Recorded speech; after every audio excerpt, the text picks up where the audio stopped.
मुख्यमंत्री भूपेश बघेल कर्नाटक में कांग्रेस से मिलत बहुमत की स्थिति खुशी जताए हैं। उनका कहना है कि पांचों दिन में कांग्रेस पार्टी के नेता राहुल गांधी, प्रियंका गांधी और सोनिया गांधी डहारले जौन जोर शोर से प्रचार कर्नाटक में करेगी रही से ओखरे परिणाम है कि आज कांग्रेस के सरकार बने की स्थिति पैदा हो गई है। आज जो सफलता मिली उसमें हमारे राष्ट्रीय अध्यक्ष खड़गे जी, पूर्व अध्यक्ष सोनिया जी, पूर्व अध्यक्ष राहुल जी, प्रियंका जी, सबको बधाई। साथ ही जो स्टेट लीडरशिप है उनको भी बधाई और वहाँ के जो कार्यकर्ता हैं उनको भी बहुत बधाई कि ऐसे समय में जब धार्मिक ध्रुवीकरण करने की कोशिश लगातार भारतीय जनता पार्टी लोग कर रहे हैं, कर्नाटक की जनता ने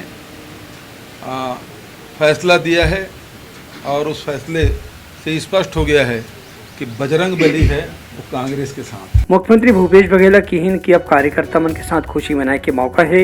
ए बेरा में मुख्यमंत्री है अपन संगवारी मन ला घलो और कार्यकर्ता मन ला मिठाई बांटिन और खुशी के इजहार करीन। मुख्यमंत्री के कहने से कि अवैया चुनाव में घलो कांग्रेस ला भारी सफलता मिले के संभावना कर्नाटक के बाद और बढ़ गया हवे। ब्यूरो रिपोर्ट, उत्तलंघा न्यूज।